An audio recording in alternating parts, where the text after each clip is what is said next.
Hello everyone, so GTA Online has been around for quite a long time, and with it, the fastest cars that have been added. In today's video, I'm going to show you the fastest car added in each year in GTA Online's lifecycle, starting from 2013 to 2023 now. And yeah, without further ado, let's get into it. The first vehicle on this list is the Adder, which is available for $1 million. It has been in GTA Online since its launch on October 1st, and is largely based on the Bugatti Veyron. The Adder is one of the most legendary vehicles in GTA Online. I mean, in 2013, when this car was released, you cannot find a video on YouTube where this car is not in the thumbnail. It's just so legendary and is largely associated with GTA Online just because it's basically the cover car. Even though there is not a cover car, if there were to be one, it would probably be this. The interior is alright, nothing special. I mean, for a car released in 2013, first having an interior like this is not too bad because in 2013 there was no first person, there was none of that. You couldn't even see the interior unless the doors came off. They never redid interiors or nothing, so for it being this old, it's actually not that bad. As far as driving is concerned, it's basically what you would expect. A car from 2013 does not handle particularly well, but this is pretty fast, especially for the relatively low price of $1 million, which is low in today's standards. For $1 million, overall, not a bad pickup, and the speed makes up for the pretty crap handling. I would not use this in any races unless you travel back to 2013 and race back then. Now there are just way better picks, but the better picks cost more money, so you get what you pay for. If you have extra money lying around, I would definitely pick this up just because it's the Adder. It's the OG supercar of GTA Online. Following up, in 2014, the Zentorno was added as part of the High Life update and is available for $725,000. For being the predecessor to the Adder, this is pretty fast and handles way better than the Adder and is $250,000 less than the Adder. It is based off of a few Lamborghinis that they meshed into one and created this. A pretty good looking car, and for the price of $750,000, which is not a lot. I mean, I recorded this during the week of the auto shop contracts being triple times. If you do the Union Depository heist, you could buy this car after one heist. It is quite a deal. The interior is very generic and shared amongst a lot of cars, but this car was released at a time where first person was not a thing. They actually did something really cool to the Zentorno recently. They added more customization options to it. They gave it a couple new spoilers. I think they gave it some new bumpers and some liveries, which is great. Before the added changes, it wasn't exactly in need of changes, but they are very much welcome. Like I said earlier, in terms of performance, the Zentorno definitely beats the Adder. It has better handling and speed, which helped it dominate the racing scene at the time, and being $250,000 cheaper than the Adder is definitely an incentive. If you don't want to get the Adder because it costs $1 million, you at least have to get the Zentorno. It is better performing and still has that somewhat OG status because it was released in 2014 after all. But I love the Zentorno. I've had mine since I've pretty much been playing in 2014 and is one of my favorite cars. I don't think I'll ever sell it unless I need room because I won't get much money back and it wasn't that much to purchase, so if you don't have it, I would definitely recommend it. Next is the T20, available for $2.2 million and was added as part of the Ill-Gotten Gains Part 2 update. The T20 is based solely off of the McLaren P1, and I think it does a pretty good job, especially for being 2015 when they were less bold with straight up copying vehicle designs. This looks pretty good, and still to this day has one of the best exhaust notes in the game in my personal opinion. But first we need to speak about customization, or the lack thereof. Unfortunately, the T20 doesn't really have a lot of customization options, but it's kind of okay because I don't see what they could have added. If you wanted to go for a P1 GTR style, I get it, but I mean, I'm not mad that we don't have it. I don't feel like we need it, and I feel like the T20 is in a pretty good spot. I think 2.2 million even for today is a pretty hefty price and a pretty hard pill to swallow, especially for new players who don't really have a lot of money. Sort of similarly to the Adder, if you have leftover money, I would definitely try to buy the T20 as, like I said, the exhaust sounds great, it looks great, and it's just a great car overall. It's not that good for racing anymore, unfortunately, but when it was released, it was pretty good at racing, and I used it mostly for racing at the time. If the T20 ever goes on discount, which it usually does, pretty hefty discount actually, like 40-30%, I would definitely pick it up because at that point it is worth it, and I don't think for 30 to 40% off you'll be disappointed. The T20 is a great car, and especially at that price, even better. Next up is the RE7B, available for $2,475,000. It was added in the Cunning Stunts update, and this one has a particularly funny story. Even now in 2023, out of all my years of playing this game, the RE7B is actually the fastest car I've ever driven due to a glitch. As you can see here, I drove 265 miles an hour, which I have never passed. This glitch has long since passed, unfortunately, because the glitch was pretty easy to do and you could get across the map in just minutes. I mean, absolutely lightning speed. As of today, the RE7B is in a pretty sad state because for its price of $2,475,000, it's a hard sell. I don't even know what car this is based off of, but I don't really care. It just looks like a pretty generic racing car, and that's about it. Its speed is much more limited today. I think it caps out at around 130 when you're on the highway, but you can probably hit 140 if you hit a couple bumps. The interior is nothing special, and the driving experience is pretty decent because its handling is pretty good, but its speed is what pretty much drags it down. It's unfortunate because the RE7B was my favorite car for a long time because of the glitch, but glitches are never meant to be in the game, obviously. That's why they're glitches, so it was patched out. If you're thinking about buying it today, which you probably aren't because everyone I talk to doesn't even know this car exists, you probably shouldn't buy it. It's way too much money. The performance is not great. There are way better options for the price, and it's just overall meh. I bought it for a particular garage where I'm collecting racing cars, but if I wasn't doing that, I wouldn't have bought this. But should it ever get discounted at like 50% or go on the podium, I would try to get it because that's not bad. Overall, the RE7B is pretty washed up and pretty bad today. Next is the Pariah for the price of $1,420,000. Nice. It was added in 2017 as part of the Doomsday heist. Like the RE7B, this also had a speed glitch. It might still have it. I'm not sure if it got patched out or not, where you pop the front tires. It's a pretty universal speed glitch. You could do it on a lot of cars, but the Pariah was particularly good at it. Even without the glitch, the Pariah is pretty good in terms of handling and speed. Even though the handling could be better, the speed definitely makes up for it. The interior is pretty generic, nothing special. And seeing how we are in 2017 now, the interior should start getting better. I mean, this is the age of first person now, where we can go in first person to see the interior of cars, so hopefully they do get better. Spoilers, they don't. Driving the Pariah around on any sort of windy road or a street with a lot of turns, you will not see what the Pariah is good at. To see what it dominates at, you need to take to the freeway, because the freeway absolutely lets this thing loose. Especially when you hit the little bumps on the freeway, your car kind of amplifies speed with it, and the Pariah just goes stupid fast. Especially for the price of $1,420,000, this thing is very good. I would highly recommend buying the Pariah. I think what also helps it a lot is that it's in the sports class. If it was in supers, it still wouldn't be the worst, but it wouldn't be as good as it is in sports, because sports is a much more limited category compared to super. Overall, highly recommend the Pariah if you don't have it, and if it goes on podium, even better because you get it for free. Next up is the Vestier, available for $1,795,000. It was added as part of the Arena War update. Now this is actually pretty funny. When this was added, this was the fastest car added in that year.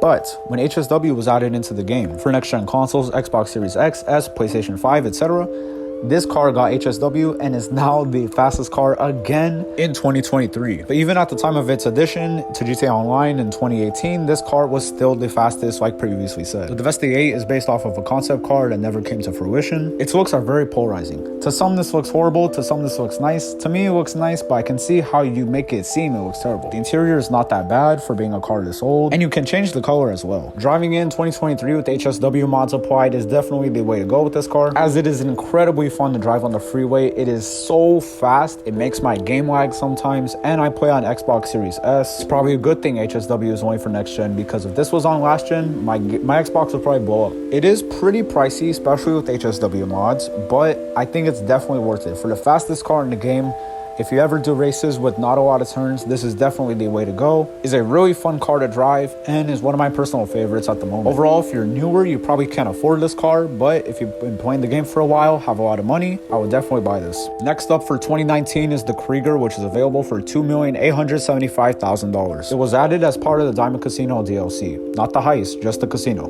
The Krieger has a lot of different builds you could go about. For me, I definitely went for more of a track build, more of a race car build, but if you wanted to, you could go for a clean, minimalistic look like a rich guy would have. I already have a lot of cars that look like that, so I wanted to go for something a little bit more out there, and I think I definitely achieved it. It is based off the Mercedes AMG 1. The price is definitely pretty high, but I mean, you definitely do get what you pay for. The car is great, it's fun to drive, and handles very well, but it has cars that do handle better than it. But the cars that handle better than it definitely do go slower, so there is a trade-off. The interior is pretty average once again. In terms of racing, this thing is definitely the king right now. In terms of price, performance, it has a good balance of everything. Definitely recommend this car 100%. Even if you are new to the game, if you want to do good at races and get a better car to race, this is definitely a good option, a solid option, and will help you a lot in pretty much every track. The price could be cheaper, but once again, if you get it even on a short sale, like 10-20% off, really good bargain. Once again, highly recommend this car. Let's move on to the next one. Next is the Italia RSX, which is $2,598,750. Definitely a very weird price. I'm not sure why it's like that. This is the trade price. I'm not sure what the original price is, so sorry about that. It was added in 2020 and is based off the Ferrari SF90. Definitely a nice looking car. I love how this car looks, and for the price is definitely a bargain because the price is not that high. Beautiful car with a lot of liveries, a lot of customization. You could really make this car yours, and Rockstar really did a good job with this car, which they kind of needed to. We'll talk about that a little bit bit later. I really like how you can see the engine bay from here, really nice. But let's move on to the interior, which for being a relatively old car, the interior is pretty nice. It's nothing special, and this definitely isn't the only car with this interior, but it's not bad. You can also change the color, but that's pretty standard of interiors of today. And let's move on to driving. Driving this car, it feels pretty good. I would definitely expect it to feel good because for the price, it's pretty hefty, so the driving must be good. The handling's good, the speed is good, the handling's good. It's a pretty good all-around car. Now, let me mention why I said earlier Rockstar kind of needed this to be a good vehicle. This was the year where Calico launched, and Calico was a DLC of mainly military cars, so choppers, you know, military vehicles like that, Jeeps, etc. They didn't really add a lot of supercars. This was one of the few supercars they added this year, and out of the whole update. So if this was a bad car for being the only supercar they released that year and in that update, it would have been pretty bad. But luckily, they actually did do pretty good on this. The SF90 is a good looking car. They ported it basically the same to GTA Online. It looks pretty similar to the actual SF90 in real life. And it's definitely not a bad car for what it is. Now, you can get a discount on this. I actually forgot how to get the discount, but I'm sure if you go to the website, Legendary Motorsports, it should tell you how to do it. I remember it being pretty easy because I got it pretty fast. I think it has something to do with the Diamond Casino heist or the Calico heist, something like that. And for the discount price, it's pretty good. I mean, there's not a lot of things bad about this car. Like I said earlier, a lot of customization for a lower price. If you have the discount, even at full price, it's still a pretty good car, but definitely way better with the discount. If you can swing the discount, get it, because it is a really good car for a discounted price. Overall, I would say the RSX is a great car. If you have the money, I would buy it.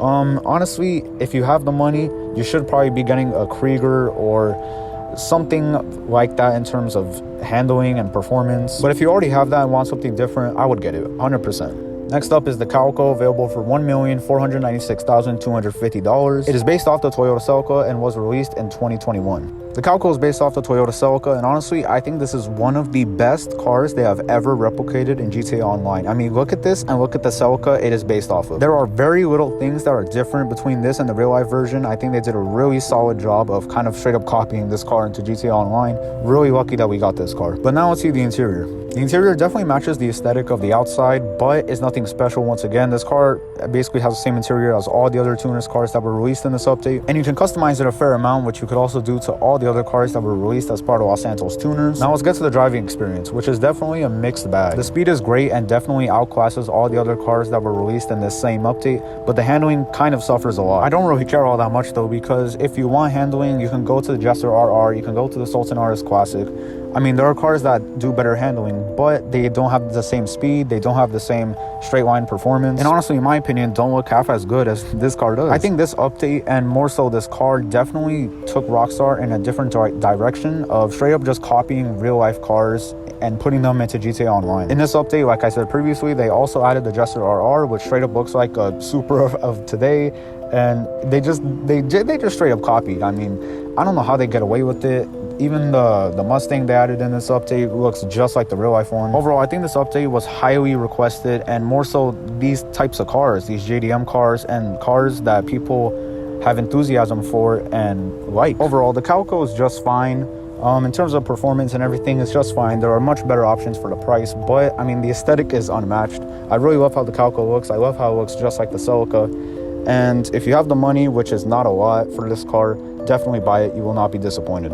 Next up is the S95, which was added in 2022 and is available for $1,995,000. Now, this car is based off of the same car, but two different generations. It is based off the Toyota GT86, the Scion FRS, the Subaru BRZ, whichever one you want. It is based off the newest generation, which takes the front half, and the older generation, which takes the back. And like I was saying with the Calico, I mean, this is where Rockstar really starts to get bold and straight up just copies cars, because this looks really great, and they were actually creative with how they copied it, because technically it's not one car that they copied. They copied both generations, but it's the same car. And overall, I think Rockstar is a genius for doing it this way. But now let's move on to the interior. Unfortunately, nothing special with the interior. It's a pretty generic, basic interior. I mean, it doesn't look bad, but it's pretty much in every other car, like I said before. So nothing too special about the interior, but I don't really care because I'm not in first person anyways, because I'm in third person, seeing the back end of this car, which looks so good, and driving it just makes me so happy. Like, this car is great. If you're playing on next gen like me, you have access to HSW, which this car definitely benefits from. I mean, this car is just amazing. And if you transferred from last gen to next gen, you got it for free. I don't know if they still do that promotion, but maybe they do. I'm not too sure. If you're on PC or last gen, I don't even think got this car, but PC unfortunately cannot have HSW, so that is pretty unfortunate. But if you're on next gen like me, this car is just a thrill to drive, absolutely amazing. The price is an absolute bargain. Like bar none, you cannot get a better car for the price with this performance, the handling, everything. Now the handling is actually quite unique. It's not really too stable, but it's not unstable. It's definitely something you have to get used to, but once you do get used to it, it's very easy to just throw around and catch very easily. You can also drift in this car pretty well. I'm not much of a drifter, I just like to go fast, but I mean, if you wanted to, you can. This thing absolutely goes just lightning speeds. This thing is fast as hell. There's also a good amount of customization. You can really make it yours once again, which is great. I love Rockstar adding a lot of customization, really making it so you can make the car unique to you. I went for a pretty basic street build, but you can go for a track build, you can go for a drift build, you can really go for anything with this car. And just an amazing car. Basically, you should have this car already. If you don't have it, buy it, because there really is not a reason not to have it. Moving on to the last car released in 2023, the Entity MT is available for $2,355,000. The Entity MT is based off the Koenigsegg Jesko and has a lot of customization options, which is great. I really think we're starting to see Rockstar head in this direction of customization, and I love it. Really, although the car does have a lot of reused assets, which I'll make a video about soon, but they fit the car pretty well and make it look great. But for now, let's move on to the interior. Unfortunately, the interior is just standard, nothing too great. It doesn't look bad, but it doesn't look like anything special. It doesn't look like a unique interior. It might be, but if it is a unique interior, they definitely could have done a lot better. This car also has HSW, which is great. Unfortunately, like I said, if you're on PC or last gen, you cannot have HSW. Really unfortunate. Rockstar should add HSW to PC. But driving this thing, I mean, on the freeway is just amazing. It is insanely fast. The handling is okay, could be better. But the looks of this car, the speed, the freeway, what more do you need? I mean, this car is great. The price is pretty reasonable. It's not too outlandish. It's nothing unreasonable, I think. However, for the price, if you don't have the Krieger or the Vestier, I definitely think you should get those instead of this. This is definitely just a flex car, because for performance, handling, everything like that, you can get better for the price. But if you're in a stage in the game where I'm at and you don't really care about performance or anything, you just want the car to look good, this definitely does a good job. And that is it, everybody. That is the evolution of the fastest car released every year up until 2023. Now, some of you might have noticed I chose not to include jet-powered cars. These are all just pretty standard, like, street cars. They don't have jet-powered, and they don't have nothing ridiculous like that. They're just cars that you can buy and go in passive mode with and not have jets or missiles or anything attached to them. I definitely could have included those cars, but it would have kind of thrown off the car enthusiast vibe I'm trying to go for.